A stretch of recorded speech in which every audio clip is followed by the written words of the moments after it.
విసిగి విసిగి విసిగి చెదిరిపోయారు. దేవుడు అంటాడు, యేసయ్య అంటాడు, వారి మీద నేను కనికరపడతా ఉన్నా, వారి మీద నా వాత్సల్యత చూపుతూ ఉన్నా, నిత్యమైన కృపతో నేను వాత్సల్యత చూపుతూ ఉన్నా కనుక అలాంటి వారందరినీ నా దేవుడు ఏమండి, ఒకవేళ కుటుంబం విడిపోయిందా, ఆ స్థితిలో నా దేవుడు మిమ్మల్ని మంచి దేశంలో నాటును గాక. హల్లెలూయా. వ్యాపార విషయంలో పరిస్థితులు తారుమారుగా మారిపోయాయా, నా దేవుడు మంచిగా వ్యాపారం జరగలిగేట్లు యేసయ్య చేయును గాక. హల్లెలూయా. అది ఆత్మ సంబంధమైన విషయంలోనైనా శరీర సంబంధమైన విషయంలోనైనా నా దేవుడు మిమ్మల్ని మంచి దేశంలో నాటును గాక.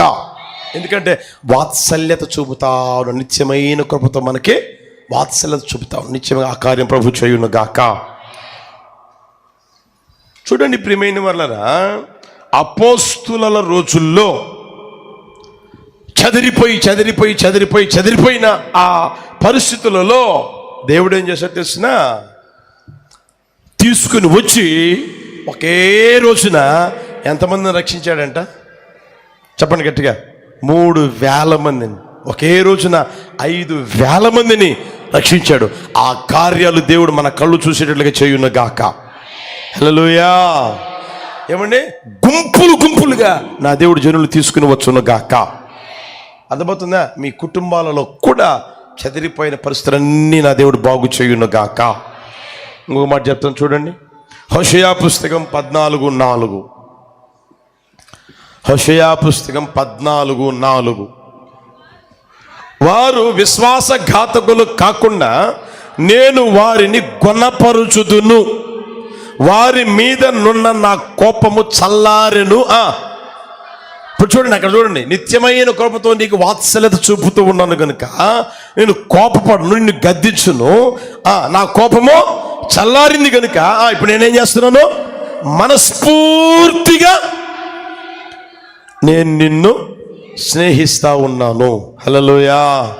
మన దేవుడు ఆయన మనస్ఫూర్తిగా మనందరినీ స్నేహించును గాక, నన్ను స్నేహించును గాక, మిమ్మల్ని స్నేహించును గాక, మనందరినీ ఆయన స్నేహించును గాక. ఎలా అంట? గట్టిగా చెప్పండి. ఎలా? పైకి కాదు. అర్థమవుతుందా? కొంతమంది చూడండి, అవసరాలు ఉన్నప్పుడేమో భుజం మీద చెయ్యేస్తారు, చేతులు చేయగలుపుతారు. ఇంకా మీకు అర్థం కావాలంటే, అవసరం ఉన్నప్పుడు చూడండి, మీ దగ్గరికి వచ్చి మీ కుమార్తె ఎట్లా మాట్లాడుతుందో అర్థమైందా? అవసరమైనప్పుడు చూడండి, కావాలండి మీ కుమారుడు ఎలా వచ్చి మాట్లాడతాడో, లవ్ యూ డాడీ ఏంటంట, ఎప్పుడు లవ్ యూ మమ్మీ, ఎప్పుడు గట్టిగా చెప్పండి. అవసరం ఉన్నప్పుడు, అవసరం లేనప్పుడు ఒకసారి గమనించిన ప్రియమైన ఉన్నారు. అయితే దేవుడు చూడండి ఎలా అంట గట్టిగా చెప్పండి, మనస్ఫూర్తిగా మనల్ని ఆయన స్నేహించును గాక. హల్లెలూయా. వాత్సల్యత చూపిన దేవుడు ప్రియమైన మనస్ఫూర్తిగా మనల్ని స్నేహించును గాక. ప్రతి ఒక్కరికి ప్రియమైన వాళ్ళరా స్నేహితుడు అనేవాడు ఉంటాడా ఉండడా? లోకంలో నాడి ఆడుతూ బ్రతుకుతూ ఉన్న ఏ ఒక్కరినైనా గమనించండి. ఏమండి, అదేదంటారే, గంతకు తగిన అవునా కదా, ఆడికి తగిన స్నేహితుడు అనేవాడు ఉండనే ఉంటాడు. ఎవరో ఒకరు ఉంటారు, స్నేహితురాలు ఉంటుంది, స్నేహితుడు ఉంటాడు, తగిన వారు ఉంటారు, వాళ్ళకి తగినట్లుగా ఉంటారు ప్రియమైన వాళ్ళ. అయితే దేవుడు అంటాడు, ఒరే నేను నిన్ను స్నేహిస్తున్నాను రా. ఇప్పుడు మనం ఎవరికంట స్నేహితులు? గట్టిగా చెప్పండి, ఎవరికి?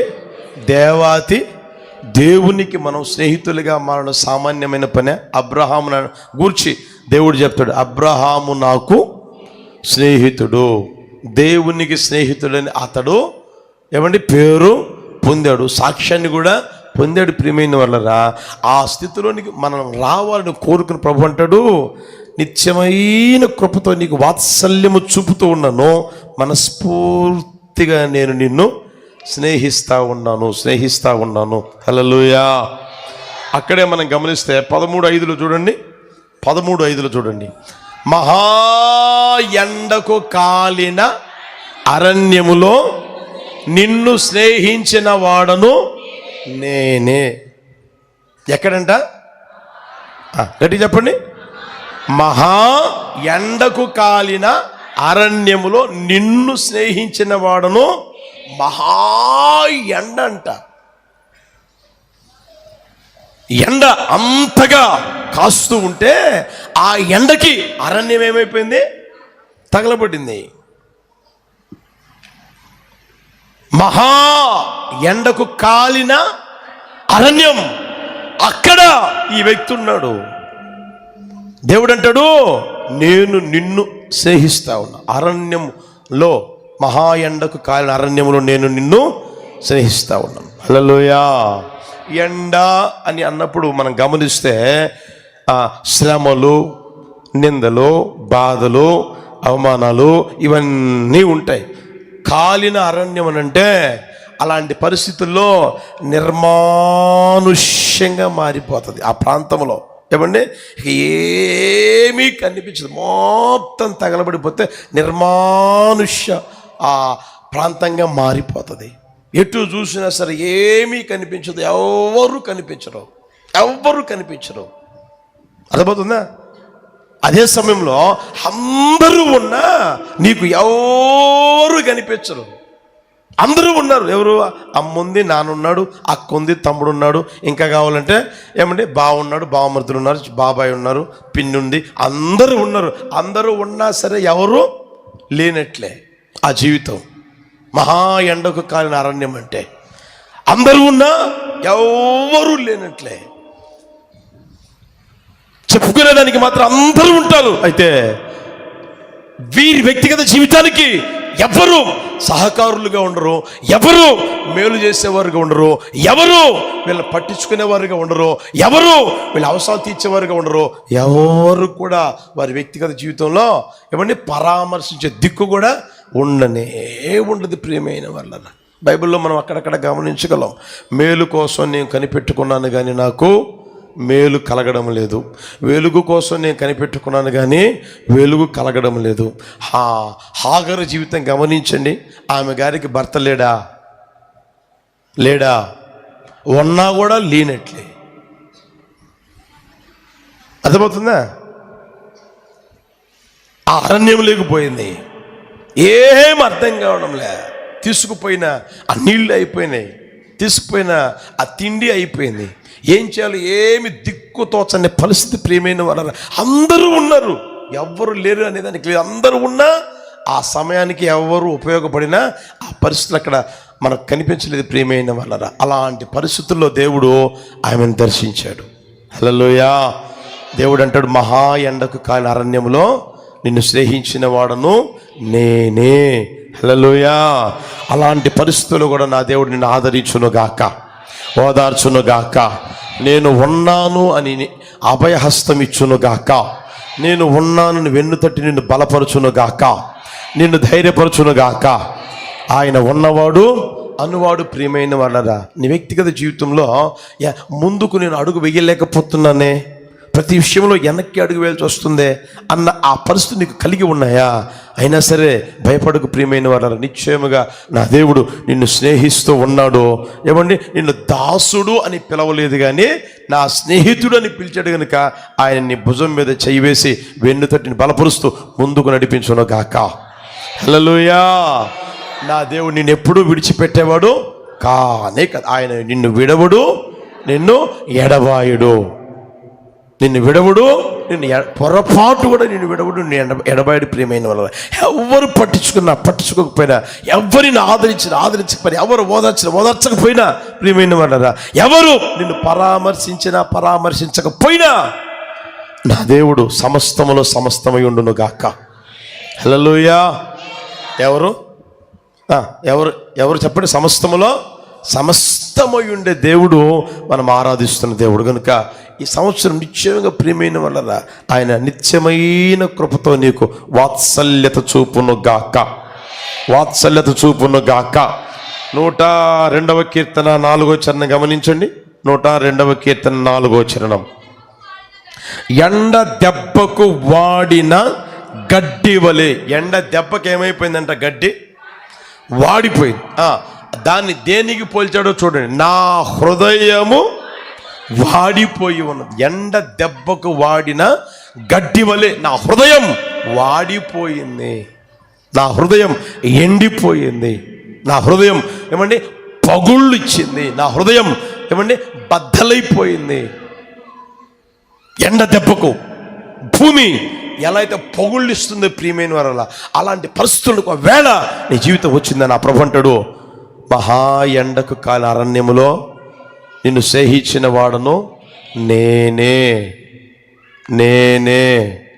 కనుక అక్కడ నా దేవుడు ఏమండి ఆ ప్రాంతంలోనే చిగురింప చేయుటకు శక్తి కలిగిన దేవుడు.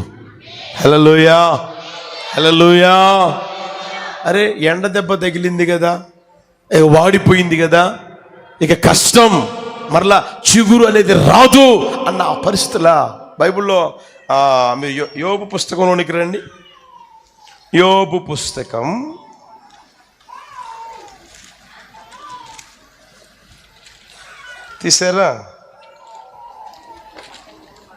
14వ అధ్యాయం 7వ వచనం చూడండి.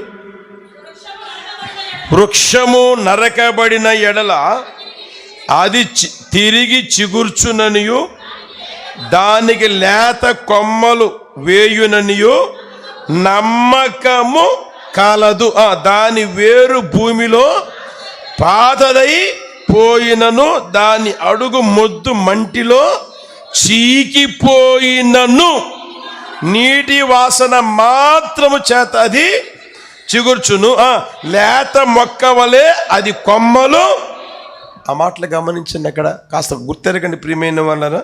వృక్షము నరకబడింది, అది తిరిగి చిగుర్చుననియు దానికి లేత కొమ్మలు వేయుననియు నమ్మకము ఉంది. అర్థమవుతుందా? దాని వేరు భూమిలో పాతదైపోయింది, దాని అడుగు మొద్దు మంటిలో చీకిపోయింది, పూర్తిగా చీకిపోయిందంట. అర్థమవుతుందా? మొన్న చెప్పాను కదా, ఆ పండ్లు లేవు, ఆకులు లేవు, కొమ్మలు లేవు. ఆ తర్వాత చివరికి మొద్దు కూడా ఏమైపోయింది, చీడబట్టి ఏమైపోయింది, తినేసేసింది, చీడబట్టింది. ఇక ఏమి లేకుండా చేసిన పరిస్థితులు, మొద్దు కూడా చీకిపోయింది. అయితే అక్కడ రాయబడిన మాట ఏం తెలిసిన, నీటి వాసన మాత్రము చేతది, చెప్పండి గట్టిగా, చిగుర్చునుగాక. నా దేవుడు చిగురింప చేయునుగాక. ఎండిపోయాను, నా జీవితం ఎండిపోయింది. ఆ ఎండ దెబ్బకు నా జీవితం నిర్మానుష్యంగా మారిపోయింది. ఆ ఎండ దెబ్బకు నా వ్యక్తిగత జీవితం పాడు దెబ్బగా మార్చబడిపోయింది. నా హృదయం బద్దలైపోయింది, నా హృదయం ఎండిపోయింది అన్న ఆ పరిస్థితి జీవితం నడిపించబడుతూ ఉందా? నా దేవుడు నిన్ను చిగురింప చేయునుగాక. మోడు బారిపోయిన జీవితాన్ని చిగురింపజేసిన దేవుడు ఒక్కొక్కరి జీవితం చిగురింపజేయునుగాక. ఈ ఆరాధనలో ఆశతో పాలు పొందుటకు కూడి వచ్చిన ప్రతి ఒక్కరి జీవితాన్ని నా దేవుడు చిగురింపచేయునుగాక. ఇక నేను మరలా చిగురిస్తానా, మరలా కొమ్మలు వేస్తానా, మరలా ఆకులు వస్తాయా, మరలా పూత పూస్తానా, మరలా కాయలు కాస్తానా, ఫలాలు వస్తాయా అన్న సందేహం, ఒకవేళ అనుమానం ఒకవేళ నీ జీవితంలో ఉందా, ఆ అనుమానాన్ని తొలగించుకో. నా దేవుడు నిత్యముగా నిన్ను చిగురింప చేయునుగాక, చిగురింప చేయునుగాక. మీరు చిగురించుదురుగాక, మీ పిల్లలు చిగురించునుగాక, మీ వ్యాపారాలు చిగురించునుగాక, నీ ఆరోగ్యం చిగురించునుగాక, నీ పరిస్థితులు చిగురించునుగాక. నా ప్రభు సమస్తాన్ని ఆయన చిగురింప చేయునుగాక. హల్లెలూయా, హల్లెలూయా. అందుకని ఆయన అంటాడు, మహా ఎండకు కాలిన అరణ్యములో నిన్నేం చేస్తున్నాను, స్నేహిస్తా ఉన్నాను, నిన్ను స్నేహిస్తా ఉన్నాను. ఎందుకు తెలిసినా, ఎండకు ఎండిపోయావు, ఎండకు పగుళ్ళు వచ్చింది, ఎండకు ఎండిపోయిన ఆ పరిస్థితులు దారుణంగా మారిపోయిన పరిస్థితులు. అయితే ఆయన అంటాడు, నేను చిగురింపజేస్తాను. హల్లెలూయా. సేవ చేస్తున్న సేవకుల సేవను చిగురింప చేయునుగాక, చిగురింప చేయునుగాక. ఆ ప్రాంత సేవ నా దేవుడు చిగురింప చేయునుగాక. నీవు చేస్తున్న సేవ చిగురింప చేయునుగాక. హల్లెలూయా. నీవు నీ వ్యక్తిగత జీవితంలో ప్రయత్నిస్తున్నావా? నా దేవుడు చిగురింప చేయును గాక. ఉద్యోగం కోసం ప్రయత్నిస్తున్నావా? ఆ ప్రయత్నాన్ని నా దేవుడు చిగురింప చేయును గాక. 37 అధ్యాయంలోకి పోతే, ఎస్కేలు పుస్తకం 37 అధ్యాయంలోకి పోతే వాళ్ళు అంటారు, మేము ఎండిపోయాము, మేము వాడిపోయాము. చదవండి ఆ మాటలు. 37 అధ్యాయం తీసారా? అప్పుడు ఆయన నాతో ఇట్లా నేను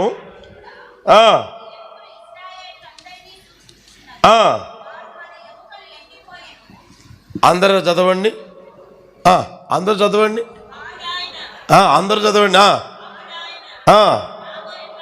నేను నరపుత్రుడా, ఈ ఎముకలు సూచించుచున్నవి, వారు ఏంటి మనకు అన్వయించుకుని చదవండి, చదవండి, గట్టిగా చదవండి. నా ఎముకలు, నా ఆశలు విఫలమాయను అనుకొనుచున్నారు. కాబట్టి ఏమనగా, నా ప్రజలారా తెరచెదను రప్పించి, హల్లెలూయా, నా దేవుడు చిగురింప చేయును గాక, చిగురింప చేయును గాక. మోడు బారిపోయిన జీవితాలు చిగురింప చేయడానికి శక్తి కలిగిన దేవుడు ఒక్కొక్కరి జీవితాన్ని ఆయన చిగురింప చేయును గాక. హల్లెలూయా. అందుకనే నా దేవుడు అంటే నిత్యమైన కృపతో, గట్టిగా చెప్పండి, నిత్యమైన కృపతో నీకు వాత్సల్యము చూపుదును. నా దేవుడు ఆ కార్యము చేయును గాక. ఈ ఆశీర్వాదాలు ఒక్కొక్కరు అనుభవించగలిగిన యేసయ్య కృప చూపును గాక. అందరం లేచినప్పుడు ప్రార్థన చేసుకుందామా? ఈ నూతన సంవత్సర ఆరాధనని ప్రభు మనందరికీ అనుగ్రహించేందుకు చేతులెత్తి స్తోత్రం చెబుదామా? స్తోత్రం, స్తోత్రం, స్తోత్రం, స్తోత్రం, స్తోత్రం, స్తోత్రం. ఈ నూతన సంవత్సర ఆరాధనకి దేవుడు మంచి వాతావరణం ఇచ్చేందుకు స్తోత్రం చెబుదాము. బిగ్గరగా బిగ్గరగా స్తోత్రం, స్తోత్రం, స్తోత్రం, స్తోత్రం, స్తోత్రం, స్తోత్రం, స్తోత్రం, స్తోత్రం, స్తోత్రం, స్తోత్రం, స్తోత్రం, స్తోత్రం. విస్తారంగా జల ప్రవాహంలో జనం తీసుకొచ్చిన యేసయ్యకి స్తోత్రం చెబుదామా? బిగ్గరగా బిగ్గరగా చేతులెత్తి చేతులు అందరం చెప్తామా? స్తోత్రం, స్తోత్రం, స్తోత్రం, స్తోత్రం. మెలకువలను ఆత్మతో నింపి ఇంతవరకు ఆయన సందులో కనిపెట్టుకుని ఉండే అకృపించేందుకు స్తోత్రం చెబుదామా? స్తోత్రం, స్తోత్రం, స్తోత్రం, స్తోత్రం, స్తోత్రం, స్తోత్రం, స్తోత్రం. ఆయన సన్నిధి మనతో ఉంచేందుకు స్తోత్రం చెబుదాం. స్తోత్రం, స్తోత్రం, స్తోత్రం, స్తోత్రం, స్తోత్రం, స్తోత్రం. మనకు వాగ్దానం ఇచ్చేందుకు స్తోత్రం చెబుదాం. స్తోత్రం, స్తోత్రం. అందరూ అందరూ అందరూ చెప్దాం. స్తోత్రం, స్తోత్రం, స్తోత్రం. వాగ్దాన సందేశాన్ని వినిపించేందుకు స్తోత్రం చెబుదాం. స్తోత్రం, స్తోత్రం. ఈ ఆశీర్వాదాలు ఒక్కొక్కరు అనుభవించేట్లు యేసయ్య చేసేందుకు స్తోత్రం చెబుదాం. స్తోత్రం, స్తోత్రం, స్తోత్రం, స్తోత్రం, స్తోత్రం, స్తోత్రం, స్తోత్రం, స్తోత్రం, స్తోత్రం, స్తోత్రం, స్తోత్రం. ఆది అంతం తోడై ఈ నూతన సంవత్సర ఆరాధనని, పాత క్రొత్త సంవత్సర ఆరాధనని దీవెనకరంగా, ఆశీర్వాదకరంగా, ఆయన నామానికి మాత్రమే మహిమకరంగా జరిగించుకున్నకు 2 చేతులైతే స్తోత్రం చెబుదామా? స్తోత్రం, స్తోత్రం, స్తోత్రం, స్తోత్రం, స్తోత్రం, స్తోత్రం, స్తోత్రం, స్తోత్రం, స్తోత్రం, స్తోత్రం, స్తోత్రం, స్తోత్రం, స్తోత్రం, స్తోత్రం. పాలు పొందిన ప్రతి ఒక్కరిని బట్టి స్తోత్రం చెబుదామా? స్తోత్రం, స్తోత్రం, స్తోత్రం, స్తోత్రం, స్తోత్రం. దూరాన ఉండి పాలు పొందిన ప్రతి ఒక్కరికి కొరకు స్తోత్రం చెబుదామా? స్తోత్రం స్తోత్రం స్తోత్రం స్తోత్రం స్తోత్రం స్తోత్రం స్తోత్రం స్తోత్రం స్తోత్రం స్తోత్రం స్తోత్రం స్తోత్రం. ఆది అంతం ఆత్మస్వరూపిగా అదృశ్యదేవుడిగా మన మధ్యలో సంచరిస్తూ ఆశీర్వాదకరంగా జరిగించేందుకు మరొకసారి స్తోత్రం చెబుదామా? స్తోత్రం స్తోత్రం స్తోత్రం. ఈ తెనాలి పట్టణం చుట్టుపక్కల గ్రామాలన్నిటి కొరకు స్తోత్రం చెబుదాం. స్తోత్రం స్తోత్రం స్తోత్రం స్తోత్రం స్తోత్రం స్తోత్రం. మందిరంలో ఏ ఏ ప్రాంతాల నుంచి అడుగు పెడుతున్నారు ప్రాంతాలన్నిటి కొరకు స్తోత్రం చెబుదామా? స్తోత్రం అందరం. స్తోత్రం స్తోత్రం స్తోత్రం స్తోత్రం స్తోత్రం స్తోత్రం. తండ్రి అయిన దేవునికి స్తోత్రం చెబుదామా? స్తోత్రం స్తోత్రం స్తోత్రం స్తోత్రం స్తోత్రం. కుమారుడైన యేసుకి స్తోత్రం చెబుదామా? స్తోత్రం స్తోత్రం స్తోత్రం స్తోత్రం స్తోత్రం స్తోత్రం స్తోత్రం స్తోత్రం స్తోత్రం. పరిశుద్ధాత్మ దేవునికి స్తోత్రం చెబుదామా?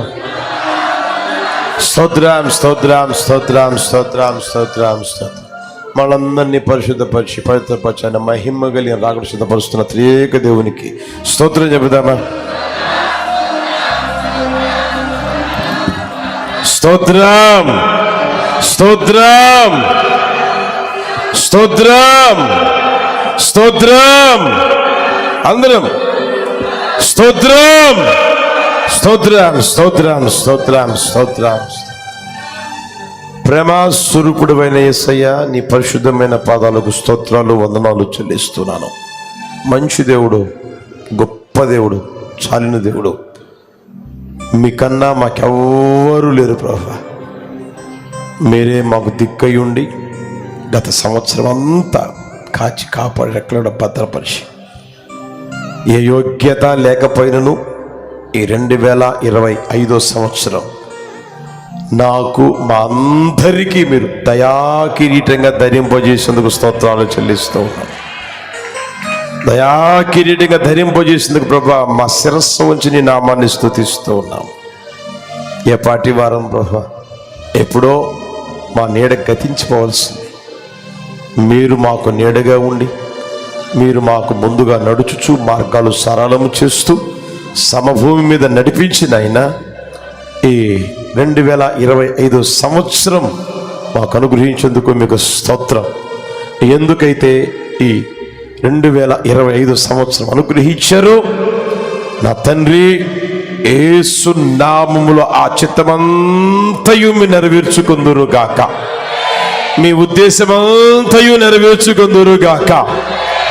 ఈ 25 సంవత్సరానికి ప్రభా మీరు నాకు మాకు అనుగ్రహించిన వాగ్దానాన్ని బట్టి మీకు స్తోత్రం. నిత్యమైన కృపతో నాకు మాకు మీరు వాత్సల్యత చూపుతాను అని వాగ్దానం చేశారు. వాగ్దానం చేసిన దేవుడు, మీరు నమ్మదగిన దేవుడు, వాగ్దాన సంపూర్ణుడు ప్రభా. మీరు చెప్పి చేయనిది అంటూ ఈ రోజు వరకు ఏది లేదు ప్రభా. అన్నీ మీరు చెప్పి చెప్పి చెప్పి చేస్తూనే ఉన్నారు. అందుకు నీ నామాన్ని స్తుతిస్తున్నాం. ఈ సంవత్సరం నా తండ్రి నిత్యమైన కృపతో నీకు వాత్సల్యత చూపుతును అని వాగ్దానము చేసిన ఆ వాగ్దానము ద్వారా కలిగే ప్రతి ఆశీర్వాదం మాకు తెలియజేసేందుకు మీకు స్తోత్రం. నిశ్చయముగా ఆ వాగ్దాన ఫలం మేము అనుభవించుదుము గాక, మీరు మార్గాలు సరళము చేయుదురు గాక. మీరు ఇప్పుడే అది ప్రారంభించినందుకు స్తోత్రాలు చెల్లిస్తూ ఉన్నాను. ఇప్పుడే ప్రభా మీరు మొదలు పెట్టినందుకు మీకు స్తోత్రాలు చెల్లిస్తూ ఉన్నాను. నిత్యమైన కృపతో వాత్సల్యత చూపుదురు గాక, చూపుదురు గాక, వాత్సల్యత చూపుదురు గాక. నా పట్ల, మా పట్ల, మా అందరి పట్ల, ఈ ప్రాంత పరిచర్య పట్ల, బ్రాంచీల పరిచర్య పట్ల ప్రభా, సేవకులందరి పట్ల, విశ్వాసులందరి పట్ల, మినిస్ట్రీ పట్ల నిత్యమైన కృపతో వాత్సల్యత మీరు చూపుదురు గాక, చూపుదురు గాక. ఇంకా నా తండ్రి ఆ వాగ్దానం అనుగ్రహించుటలో దాగి ఉన్న మీ అంతరంగం అంతా మా అందరి పట్ల మీరు నెరవేర్చుకుందరు గాక, మా అందరి పట్ల నెరవేర్చుకుందరు గాక. ఇదిగో ప్రభా, మేము శిరస వహిస్తున్నాం. మా తల ఉంచి నీ నామాన్ని స్తుతిస్తున్నాం. మా ప్రాణాత్మ శరీరం మీ చేతుల్లో సమర్పిస్తున్నాం. మీ వాత్సల్యత చూపుదురుగాక, మీ వాత్సల్యత చూపుదురుగాక. మీరు మాతో మాట్లాడిన ప్రతి మాటను బట్టి మీకు స్తోత్రం. మా అందరి అతిక్రమములు మీరు పరిహరించేందుకు స్తోత్రాలు చెల్లిస్తూ ఉన్నా. బాధలు రాకుండా నా తండ్రి వచ్చిన ఏ కీడు తగలకుండా మీరు కాపాడుతూ ఉన్నందుకు స్తోత్రాలు చెల్లిస్తున్నాం. నా తండ్రి, ఎవరెవరైతే ప్రభా చదరిపోయి ఉన్నారో నాయనా, వారందరినీ మీరు దర్శనమిచ్చి మాట్లాడి యేసు నామములో మీరు మంచి దేశములో నాటుదురుగాక, మంచి దేశములో నాటుదురుగాక, ఆత్మ సంబంధంగా మంచి దేశంలో నాటుదురుగాక, శరీర సంబంధమైన జీవితంలో మంచి దేశంలో నాటుదురుగాక, నాటుదురుగాక. ఆశీర్వాదం అనుభవించాలి ప్రభా. నిశ్చయముగా నా తండ్రి, ఆత్మ సంబంధంగా శరీర సంబంధంగా ఫలించేటట్లుగా మీరు సహాయం చేసినందుకు స్తోత్రాలు చెల్లిస్తాం. నా తండ్రి, మనస్ఫూర్తిగా మీరు స్నేహిస్తానని చెప్పారు నాయన. నన్ను మమ్మల్ని మీరు స్నేహించిన ఆయన, మీకు స్నేహితులుగా ఉండే ఆ భాగ్యం వెంబడి భాగ్యముతో మీరు నింపమని ప్రాధేయపడుతున్నాను. మహా ఎండకు కాలిన ప్రభువా, ఆ పరిస్థితులు మీరు ఎరిగి ఉన్నారు నాయన. ఎండిపోయిన పరిస్థితులు ఎరిగి ఉన్నారు. యేసు నామమున నా తండ్రి, మమ్మల్ని అందరినీ మీరు చిగురింప చేయుదురుగాక. నన్ను మమ్మల్ని అందరినీ మీరు చిగురింప చేయుదురుగాక, చిగురింప చేయుదురుగాక. ఏ విషయాల్లో ఎండిపోయి ఉన్నామో తండ్రి మమ్మల్ని జ్ఞాపకం చేసుకున్నారు. నిత్యముగా చిగురింప చేయమని ప్రాధేయపడుతున్నాను. అయినా శిరస్సు ఉంచిన తండ్రి, మీ సందులో ప్రభా ప్రాధేయపడుతున్నాను తండ్రి. విశేషమైన జనవాహ్యం మీరు తీసుకొచ్చారు నాయన.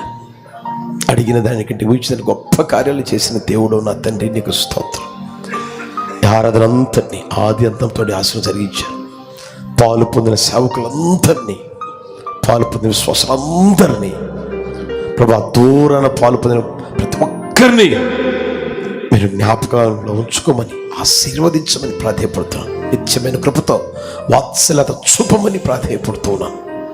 ఈ నామాన్ని మహిమపరుచుకున్నందుకు స్తోత్రం. నా తండ్రి, నూతన సంవత్సరం మాకు యథావిధిగా పాఠాన్ని గురించినందుకు స్తోత్రం. మా నోట క్రొత్త కీర్తన, క్రొత్త గీతం ఉంచేందుకు నీ నామాన్ని స్తుతిస్తూ ఉన్నాను. స్తోత్రం, స్తోత్రం, స్తోత్రం. మీ బిడ్డల ప్రభువా, ఈ సంవత్సరం అంతా చేయు ప్రతి ప్రయత్నాన్ని మీరు చిగురింప చేయుదురుగాక, చిగురింప చేయుదురుగాక. ఒక్కొక్కరికి మీ ఆశీర్వాదం దయచండి, మీ ఐశ్వర్యం దయచండి, మీ సమాధానం దయచండి, ఆరోగ్యము దయచండి. సమస్తములో సమస్తమై ఉండి వేరే సమస్తము దయచేసి నడిపించి మహిమ పొందమని ప్రాధేయపడుతున్నాను. ఈ నూతన సంవత్సర ఆరాధన, ఈ పాత కొత్త సంవత్సరం ఆరాధన దీవెనకరంగా ఆశీర్వాదకరంగా జరిగించినందుకు స్తోత్రం. నా తండ్రి, బాప్తిస్మాలు పొందే ప్రతి ఒక్కరిని కూడా మీ చేతుల్లో సమర్పిస్తున్నాను. బాప్తిస్మంలో దాగి ఉన్న ప్రతి ఆశీర్వాదాన్ని నారులుగా అనుభవించేటట్లుగా మీరు మార్గాలు సరళము చేస్తూ ఉన్నందుకు స్తోత్రాలు. అయినా మీ బిడ్డల మార్గాల్లో తోడు నడిపించండి నాయన. మీరు తోడుగా ఉండండి నాయన, మీరు నీడగా ఉండండి ప్రభువా. మీ నీడ మా మీద ఉండును గాక, మీ నీడ మాకు తోడుగా ఉండును గాక. నీ నామమే మహింపరుచుకోమని సమస్తాన్ని ప్రభువా క్రమంగాను మర్యాదగాను మీ నామానికి మహిమకరంగా జరిగించుకున్నందుకు స్తోత్రం. యేసు నామములో అడిగి వేడుకొనుచున్నాము తండ్రి, ఆమేన్. తన ప్రభువైన యేసుక్రీస్తు కృప, తండ్రిని దేవుని ప్రేమ, పరిశుద్ధాత్మని అన్యోన్య సహవాసము సన్నిధి ఇప్పుడు ఎల్లప్పుడు సదాకాలం మనకును సకల పరిశుద్ధులకును తోడై నడిపించును గాక. ఆమేన్. హల్లెలూయా. చేతులెత్తి చేతులు ఊపుతూ చెప్తామా? హల్లెలూయా, హల్లెలూయా, హల్లెలూయా. అందరికీ వందనాలు, స్తోత్రాలు.